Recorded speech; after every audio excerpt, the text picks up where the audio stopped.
Mack found her homework. She took it from the dogs. They did not eat it. We are good.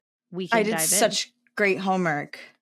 You can lean on me. You did such great homework. Are you ready to do the intro then? Says the kid who definitely scores at the top of their class. I did such great homework. I did. Mack, do you want to take the intro? Yeah. Okay, go for it. Hello, guys. This is another episode of Catching Up with the Camdens. I'm Mackenzie. Beverly is also here, and so is David. And we are going to rewatch an episode about choices. Yes, this is a good episode. Thank you for introducing us, Mack. You're welcome. Yeah, it's only polite. That was very nice. Can you do all of my parts, Mack? I'll just sit now here and smile. I love that you're mixing it up.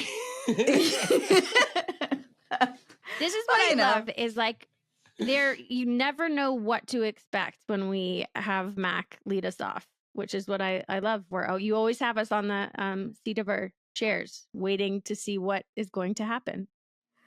Well, we're all on the same page then, because I never know. Because you also are waiting and you don't know what's going to happen either. I love it.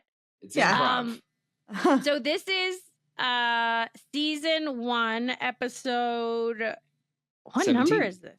17? I can open this up with the opening scene. You want to start, Mack? You lead us off. So this scene opens with Mary in detention. That's right. This is the beginning of the end, right? This is where she starts really. The spiral has already begun. Yep. The spiral has begun. Mary is going. She is our problem child. And she's in detention with the bad girl, played by none other than Keri Russell. The amazing Keri Russell. She's in detention with Felicity? Keri Russell and Keri Russell's hair.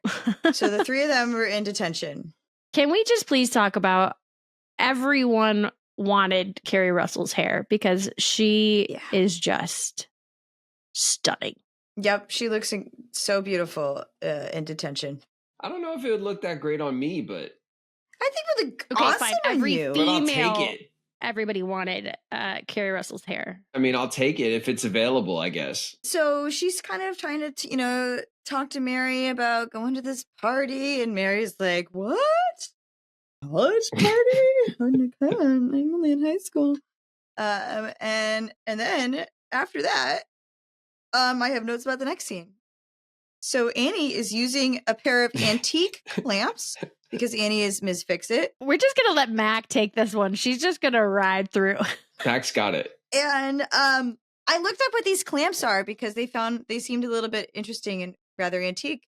And they're called parallel jaw clamps. And they are useful because you can very more precisely adjust pinpoint pressure on whatever the object that you're clamping together is. In this case, it's some sort of secretary desk. I'm not sure. But they're useful clamps for those who like to woodwork, apparently. This is what is happening with this episode. Oh my God. Okay, keep going. Keep going. Okay, so also because in my notes it was great. You got it. My notes was that Ruthie wanted a pet and That's a hamster exactly and a goldfish. Ruthie wants a pet. Oh, that's that was. I don't know where you start talking about clamps. Oh yeah, no. I have that, and Ruthie wants a pet too. I did. Yeah, Ruthie wants a pet. Okay, so we do get there. But the parallel jaw clamps were more interesting. But can we talk about the clamps? Yes. Can we? What are these clamps called? They're cool. I think those are parallel jaw clamps. That's what Annie's using. They're more interesting. Got it. Also, Matt is covering for Mary yet again. He's saying that Mary is at practice when she's actually in detention, which I think is rather surprising that the Camdens even think that they could pull detention off. Like, how do the parents not know that the kid's in detention? That seems overly optimistic to me. But, what do I know? I've never been in detention. Well, if you're not picking your kid up from school, then, I guess maybe you don't know. You know what I mean? Also, I don't know if the schools back then, called the parents over every little thing, I don't think they did. I don't know. I but think they Eric just, and Annie? they stuck your kid in detention and then you were waiting outside for your kid at pickup, Where's your what's going kid? on?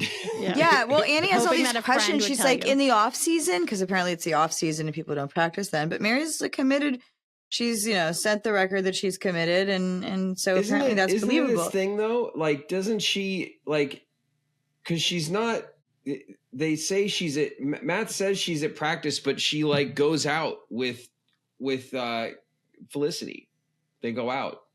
They do to the later mall on. or something. Yeah, they go to the mall, and there's a dress that looks really great. Wait, we're skipping. Yeah, David, don't Mackenzie this episode, okay? That's my job. Okay. Oh, excuse me. Skipping. I'm sorry. We're missing big things. We're missing the taxi with Tom arriving. Yes. A Annie man. answers the door. A Misty's and not there's a Tom. really- Don't skip By ahead, the way, Beverly. we are so objectifying Tom in this. If the roles were reversed and Tom was a female and everyone's just commenting on how good looking he is, it would not fly. I So, think it's. Tom's I think rights we're gonna. need to be stood up for. He's being objectified in this episode, in my opinion. So he's being complimented.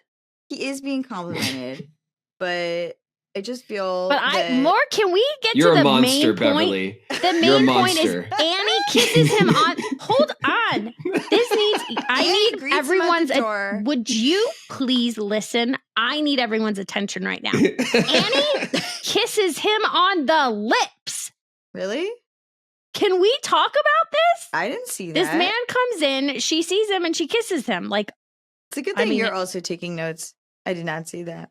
Well, he's hot. I Yeah, did because I I was mean, like, I noticed that, but Apparently. it's not as shocking to me. On the East Coast, family will kiss each other like that. he's like, not family. No, Yeah. but like family, friends, close, like people that are like close. Like a kiss on the lips is not as like intimate automatically as it is considered. Oh, it threw out off here. some flags for me because I was like, because also it's very clear as we continue on that Eric has feelings about Mr. Tom, which by the way, Yeah. also Tom drops $50. Ruthie and Simon find it when they're on their walk, trying to discuss. Oh, there are some funny lines from Simon on that walk too. So Tom arrives and Annie goes She gets her good china to out. town with the tea set and has like a full, like, we have fancy tea. Yeah, she's hot for Tom. That's for sure. Yes. Apparently, And she even invites him to stay at the house because I wrote that Annie seems smitten with this guy because she is all over him and Eric is not a fan, which by the way, I No. wouldn't be either because she definitely like was fluttering her eyelashes. She was all about Mr. Tom. look, if Annie had a thing with Tom, she wouldn't be that obvious about it. I don't think so. Well, it's Annie. What was interesting to me about it is that like they're definitely playing up that Annie thinks that Tom is handsome. Mm-hmm. And she kisses him on the mouth when she greets him. Like they give a it's not like a passionate kiss or anything, but a greeting. Yeah. And she's definitely making a big deal over Tom. But it seems pretty clear to me that Eric's problem with Tom is not that Annie finds him attractive or is making a big deal over him. Like there isn't a jealousy like piece to Eric's problem with Tom. Eric has a pre-existing problem with Tom where he doesn't trust him because he feels like Tom is hiding something. Agreed. But the fact that everyone's all gaga about Tom is like old news. Like he expects this. Everyone thinks Tom's very handsome and makes a big deal over him. And no one, it's not even really considered an issue. Right. I think that Tom's handsomeness is probably part of what has made him not be as suspicious in the eyes of others who are distracted by his dashing good looks too. You can get away with Eric more is not so taken with Tom's appearance, and therefore he can sense the something's wrong. He sees something else. And then we see, this is where we also see Lucy and where she's apologizing for, she doesn't even know what she's apologizing for, but she's apologizing because she is so afraid of being in trouble. Yes. Oh, when you go to Eric? Yeah. I said, what? Because he wants to talk to me. And the moment he wants to talk to me, I assume I'm in trouble. So whatever which I is did, par I'm for the sorry. course, right? Totally. It's, If my parents call me and say, "Hey, we got to talk," I'm like, "What I do?" Yeah. Like even now I'm 40, and I still will be like, "What happened? What I do?" I'm sorry. Like, I did that yesterday. Someone was I would assume I I'm in talk to you about the trouble grass, as well. and I just galloped away. So you didn't say sorry, you just left. I just avoided the situation. I shouted a million things that I thought they might have wanted to say to me about the grass, and then I was too far away. And then they're like, "I can't hear you. I don't know what you're saying."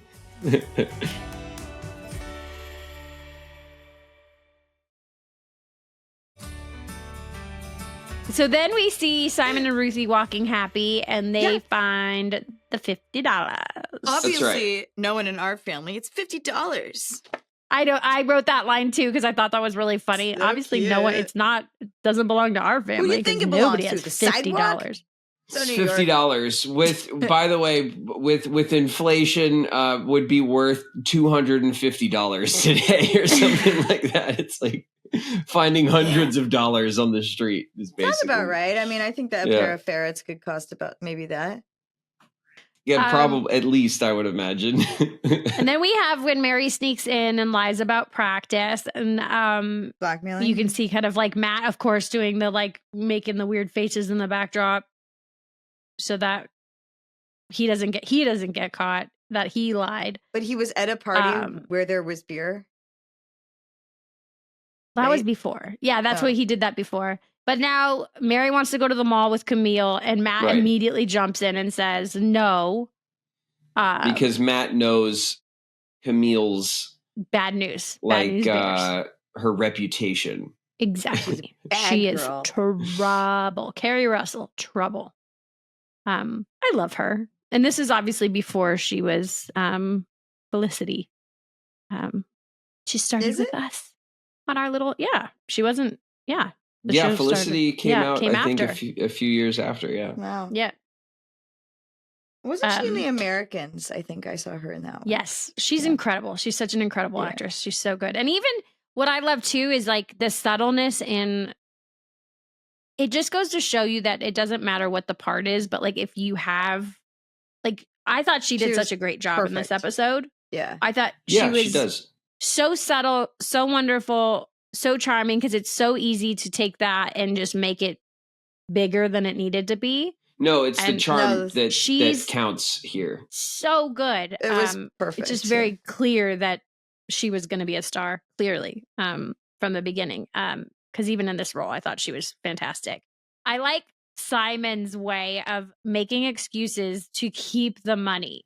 And like how he's talking through it with Ruthie, because Ruthie's like, we should just give it to mom and dad. And Simon's like, whoa. Let's talk about this. Yeah. Mom and dad would like that, right? And 50 is 5,000 pennies. We're rich. I like the way, and then Ruthie's like eyes like get real wide because now. Yeah, it's all about perspective. Yes. Scaling. Understanding. Exactly, which I love. And then Lucy wants hot minister to help her study. Well, I think what was interesting is this is when we skipped over what Eric wanted to talk to Lucy about her like confirmation for church. And she kind of talks to Tom, and Tom kind of gives her this idea of exploring religion and making sure that this is the right choice for her and whether or not like this is what she wants or if there's other things out there, which she in her mind has never even thought of. So Tom gives Lucy the advice that Eric wouldn't, which is go and see like what other religions have to offer to make sure that this is the religion that you want to dedicate yourself to. Which I think is really an important point too. I think it's actually it's very the choice you make advice, for yourself is a much better one than the one someone makes for you. Exactly. I think given the fact that Lucy at her age is asked to decide her religion for the rest of her life with these sort of dire circumstances, like you must decide now clearly you're ready to decide things for the rest of your life now. But she can't even figure out her I mean, it's hairstyle. Lucy. What are we talking about? Yeah. So, she's going to be with then Jimmy we go Moon back for the rest of her life. And I mean, if if Lucy had her choice at that time, she would be with Jimmy Moon for the rest of her life. So clearly she's not ready to make lifelong decisions at this point in time. At the ripe old age of 14, 20. Like 12? I don't know how old she was. She was not. It was. She's technically a woman in the eyes of biology. Okay, first of all, that doesn't. Not really. I mean, but that doesn't mean anything. You can get your period at all times. I know. Jesse wrote a book about it. But I know Jessie did write a book about it. She wrote a book about periods. So segue. Buy Jessie's book now. I don't remember what the name is. I'm proud of her. That's great. She is all about it, and she's all about knowledge is power. I'm still waiting for someone to have the talk with me because no one did. I'll have it with you. Okay, cool. We'll do that on the side. Okay, so then we have I wrote that like Annie's a smitten kitten, and like she kind of starts talking to Tom. I love that. She is a smitten kitten. And then Eric kind of gets pushed out of the conversation and like kind of walks off. And that's when he kind of Eric and Matt kind of pawn off Ruthie and Simon to go to the mall with Mary. And Camille. Yeah. And then we have like kind of this revelation that like Tom has a secret. We already know that Eric doesn't trust him, but the secret is he's taking medication. That my dog used to take, like, big deal. Epilepsy medication. I don't know. We don't know it. We don't know that it's epilepsy. I mean, yet. geez, really? Way to make a mountain out of a molehill here, guys. Seventh Heaven. But it does. It certainly becomes a molehill mountain, doesn't it? Yeah, it sure does. And so then, what do you have, David? Oh, I had Tom as a vegetarian with a secret. He's a vegetarian. That was my note of that scene. But then we get sent to the mall, and then we're not quite at the mall yet. Then we go back to Lucy being interested in Buddhism. That's where I'm at. Lucy wants to investigate Buddhism. Why? Which is why? Because Richard Gere likes it. Oh, that's right. Yeah, that's right. Oh, yeah. Because she's into she way should older also be men. into rodents then with us at the mall. But yeah. Because relevant sex symbol Richard Gere at the time was Buddhist, apparently. Yep. And then Ruthie and Simon at the mall. So cute. That's right. And then Simon flirts with Camille to get his way. By the way, I was like, yeah. cute. I love it. I love that you're like taking your shot. You're like, let's just go for it. Yep. So Simon. And shot successful, by the way. It goes over smashingly. First of all, I love that the line is, I will tell you right now that you would look great in it. So good. It's so good. The commitment, I love it. Yeah. And then I also love that Camille talks about like going to a frat party at 9:30. I mean, I don't know if you guys have been to frat parties, but like 9:30 is like pregame. Like you don't even like. The party's not started. Nobody's even awake for the party yet. At 9:30 it didn't look like much of a party though, asleep. guys. Were you watching the same party that I was watching? Yeah, I mean, I know, but I'm just saying is like, it looked like a party I would have gotten to the threshold and then inched my way back. Well, it was just a party of four, wasn't it? Yeah, it was barely a dinner party. It wasn't. There was no dinner. And then Tom and Annie like having the time of their life playing gin. That's right. Annie is the gin queen.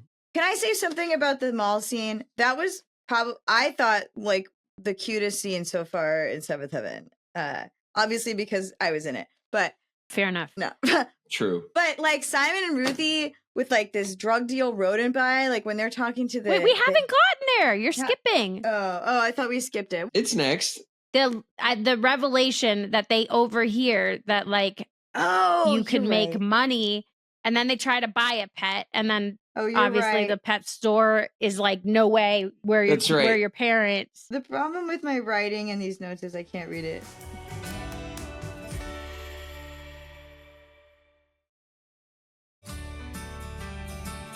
there's the idea that we could breed hamsters Yes. to make money because someone's selling the pet store hamsters. Because this is Bank of Simon. His mind is like, wow, we've got like, let me do the calculations and here. in my mind, it's going to pay for college, which well, that's how Simon, you're going to sell if he only knew. If you breed hamsters and we're just going to start with 2 and you're going to be able to, with the $50 you found, this is the most intelligent business decision you can make. Yes, zero investment.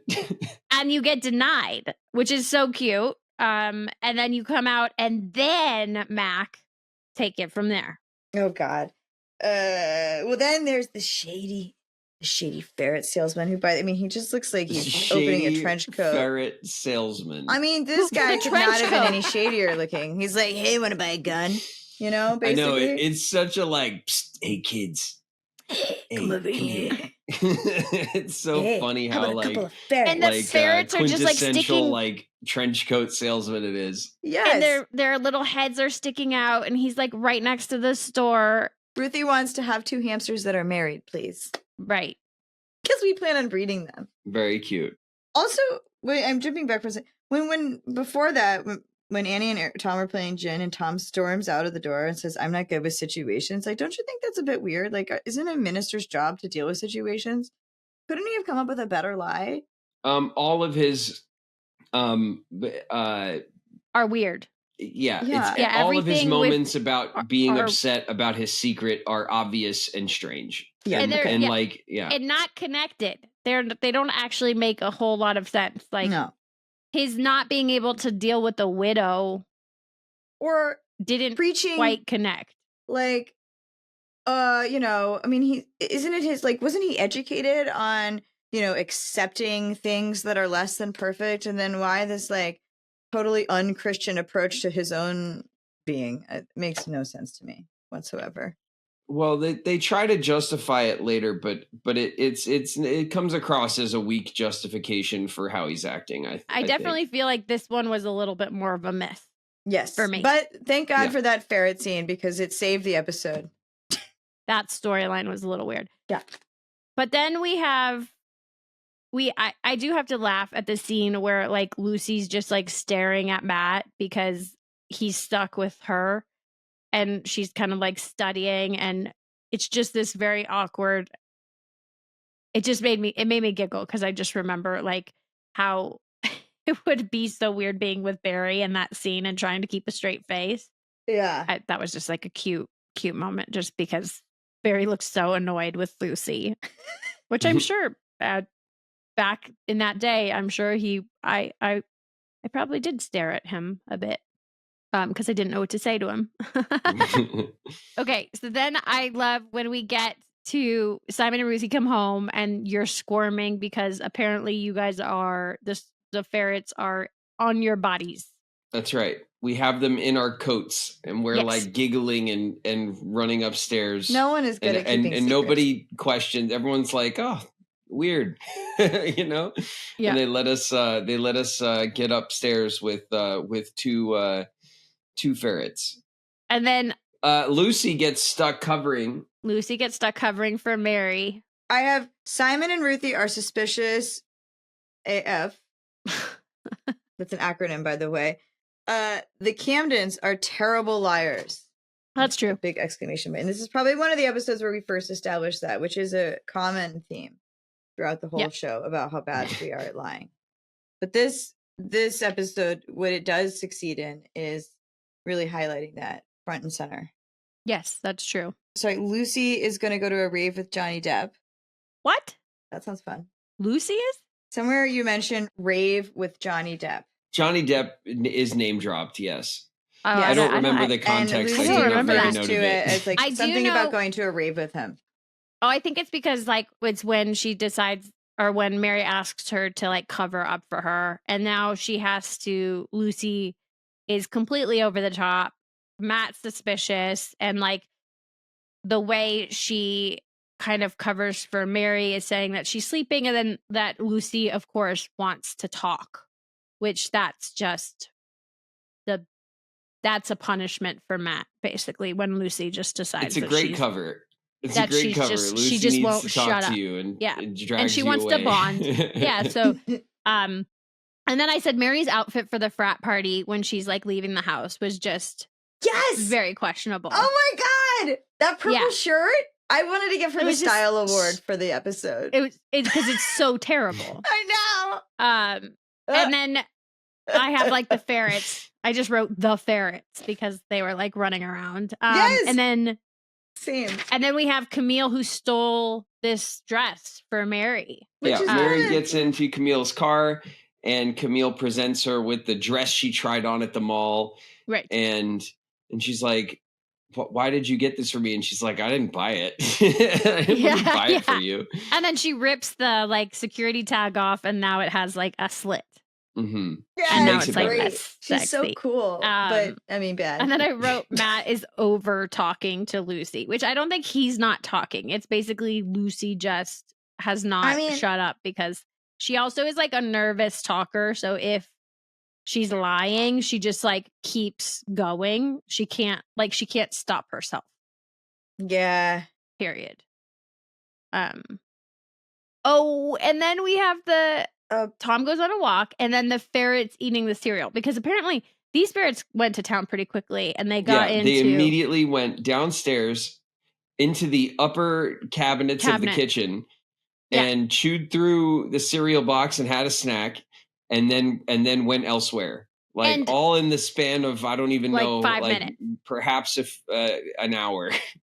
And also the fact that Eric still eats said cereal when they think it's mice, which is just great, gross. I kind of love it. It reminds me of like my dad cutting the mold off of cheese and bread. I love it because he's like hangry and he wants his snack and he doesn't give a shit. He's like, give me this cereal and don't question me. He just like doesn't care. It's very funny. I found it funny. I don't know if I would do that. I'm sure I wouldn't, but it is funny. I think that was funny too.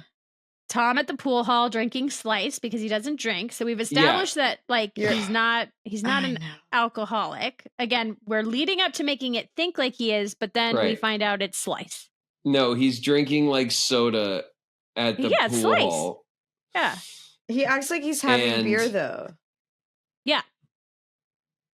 He acts like he's drunk, but he's not. And then that's when we all realize his sodas for the night are like $7, which is like what one soda costs now. Exactly. I know. Like that's like again, talk about 1996. I just remember being like, "Woof, that's your tab for the night." Yeah. Wow, those were the days. You must have gotten the discount.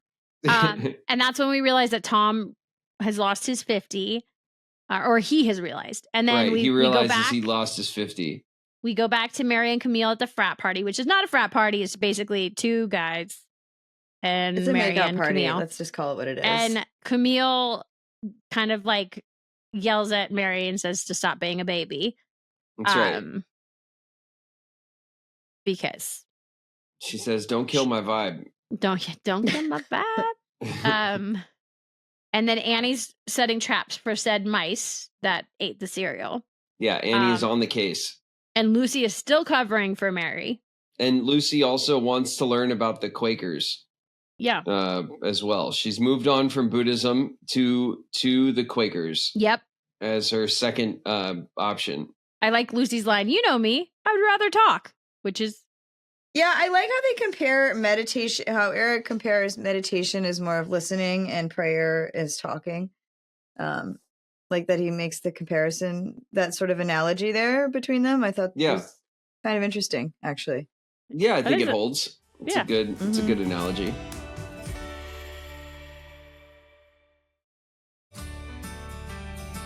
And then can we talk about the beeper? Beep me. Paging deck? Yes. Yeah.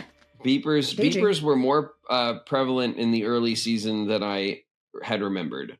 But we were definitely in the beeper era when we started. So I remember Steven always having that beeper on. Same. I just always remember like that was always a prop that like just like the wedding ring went on, the beeper went on. It was like always. I remember that as well. I like that Simon thought that by the time he was a doctor, we'd still be using beepers. Dr. Camden, paging Dr. Simon Camden. That's what you say to Annie in one scene when you're trying to sell something. Probably rodent related. That's right. When I'm trying to convince everyone that the ferret breeding scheme is totally going to get me into medical school. Oh my God.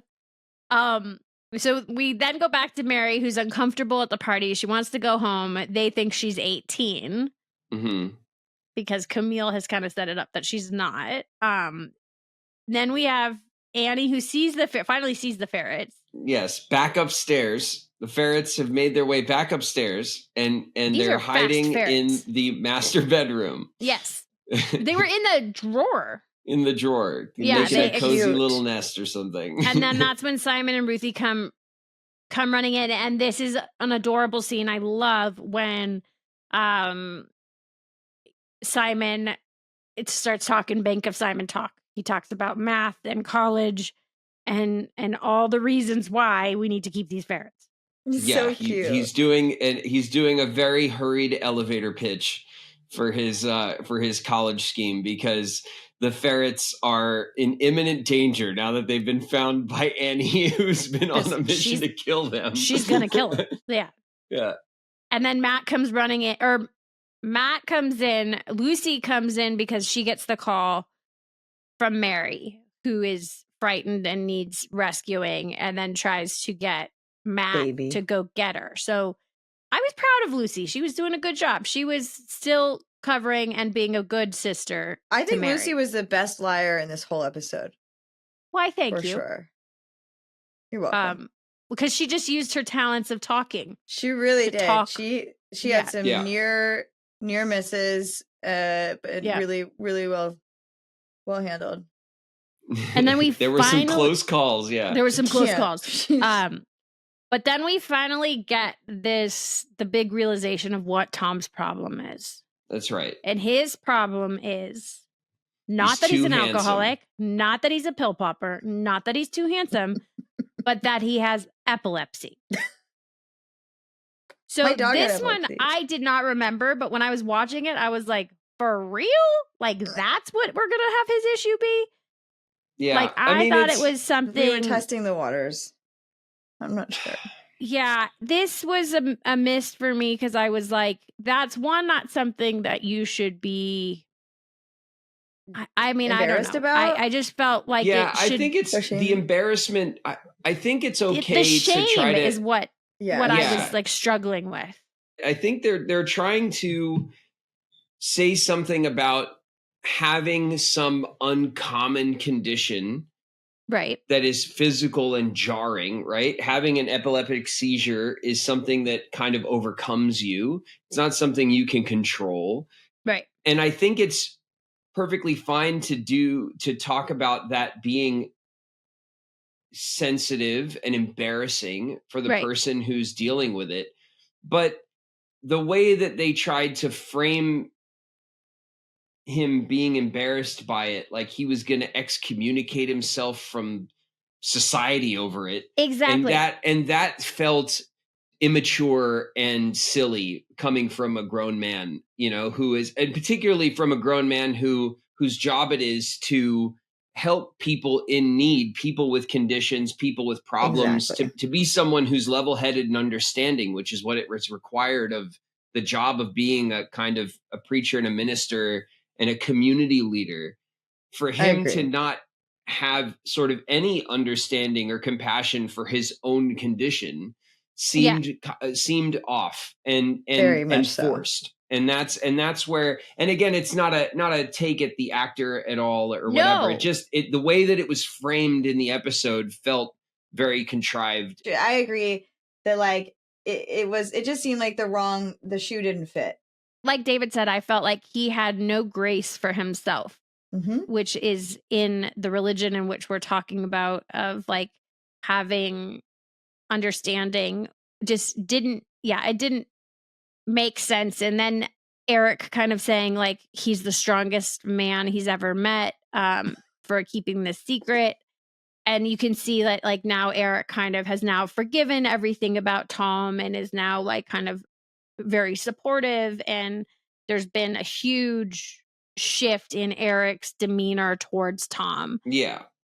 With this like openness of like, hey, I have epilepsy. Yeah. I just felt like the big thing for me was also just like, I haven't necessarily met a lot of people with epilepsy, but like I wouldn't have thought there would be so much of someone trying to hide it. No, I agree. And maybe, I don't know. It's hard to gauge, but Yeah. it doesn't seem like the kind of, given the way that they set it up, and they set up the reveal of what his issue turned out to be, it felt like it fell flat because the expectation they set up was that it was something much more severe, or perhaps more scandalous, or perhaps, you know, something legitimately that would require shameful. being ashamed of, you know. Well, especially and so coming off of our alcoholic episodes and some of the other really heavier episodes that we've had so far. The used car salesman who didn't want his own kid, like, hello. Yeah. I mean, that's a storyline to be ashamed of, sure. If they just trade places. Yeah. Yeah. So then Matt picks Mary up. He demands Camille come. He threatens her and threatens to like throw her in the car. Yeah. And I love the fact that Matt counts like honestly, like you're an adult with like a 5-year-old child when you're trying to get them to do what you want. And you start saying like 1, 2, and Matt literally is counting for Camille. And then she finally like gets in the car. Whatever, dude. Yeah, she finally gets in the car. And then I love the line too, how many ways can you go wrong in one sentence? That's cute. When Annie is mad. Lucy's going to be punished. Matt was being a good big brother. And then Lucy having to go to confirmation class. And then let's talk about deep shit. Though the best, hold on. Don't you skip it. I'm not okay. What? Don't you skip it, Bev. I'm trying. Don't you dare. I was trying. It's the best part. Okay, what is it? And then Eric goes, he pops into the girls' room and he says, "Good night, Lucy." Lucy says, "Good night, Dad." And then he goes, "Good night, Mary." And then you go, "Good night, Dad." you do like this like deep voice for Mary. So funny. It's so funny. Good night, Dad. And then Mary comes walking in. Apparently, I thought that Jess had a really deep voice. Like, what was that you said, Mac, about Bev was the best liar in this episode? Yeah. I have that in here. Eric's got Lucy by the balls. Up until this moment. Oh, man. When Lucy clearly gets caught. And then, because right after I do my deep voice for Mary, who walks in my room other than Mary and blows my cover. Blows your cover wide open. And then you're like, "I'll see you at confirmation, Dad." He's like, Dad, "Yes, you will." Yeah. And it's so sweet and like so charming. Like, you know, oh goodness. And then the ferrets.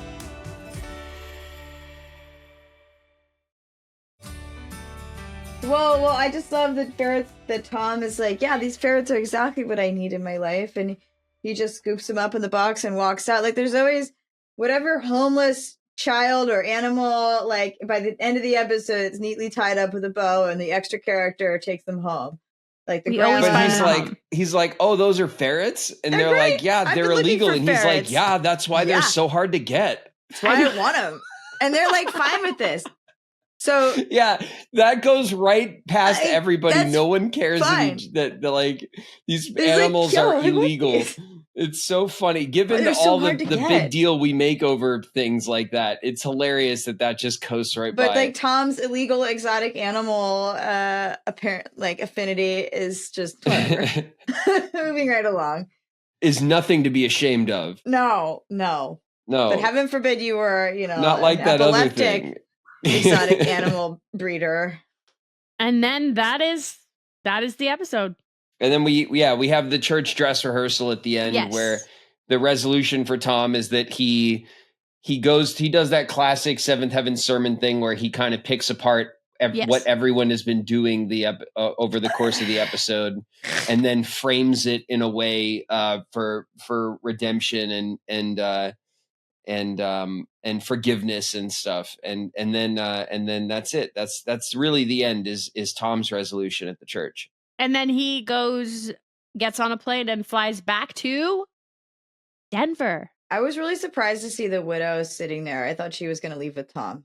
Oh yeah, they didn't even talk about that whole thing.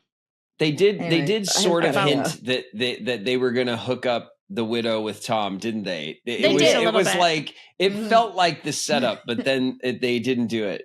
Yeah, it was kind of a weird. That was like a weird connect. Yeah, too, I thought. It felt like that was the plan, and then they forgot.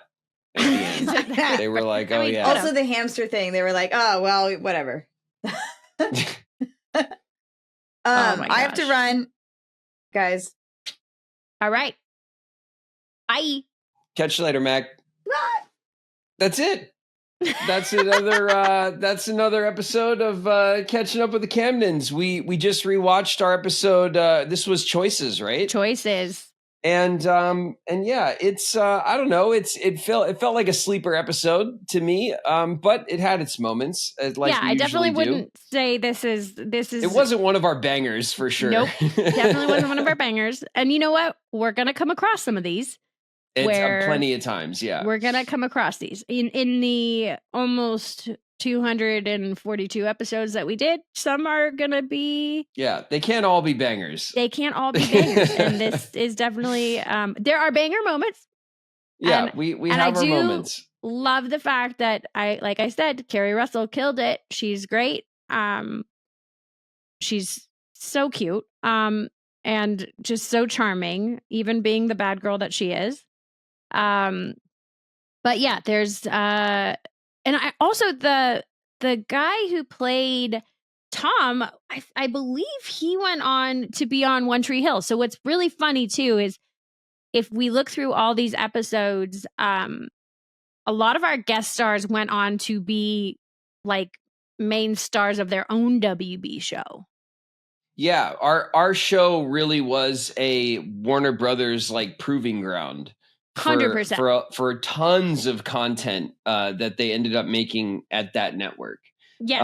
And because we started with the WB, the WB was only like a year or two old or something, right? When we started. Yep. So we were very early in the network's history and kind of famously went past the network. Once the network transitioned over to the CW, our show was still there. So over the course of the WB, lots of people that came through our show became leads of other WB projects. Yeah, because so his name was Paul Johansson, and 8 years later he became the lead Dan Scott on One Tree Hill. 8 years after being on our show, which is always like, and Keri Russell obviously had Felicity. And I'm sure as we continue to watch, we will have many, many others that also went on to not only have their own shows, but to have like WB shows. Yeah, true. Which is kind of cool, fun fact. In case you missed it.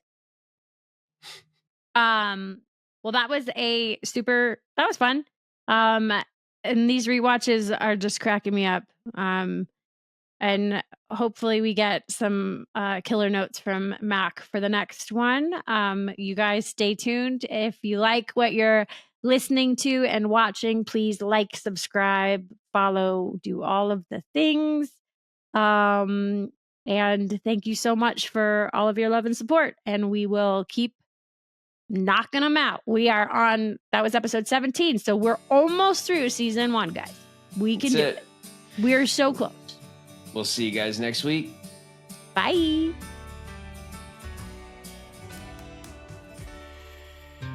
Hey guys, check us out on Patreon for early access to Catching Up with the Camdens episodes, exclusive group and individual content, access to all 3 of us via chat, and more.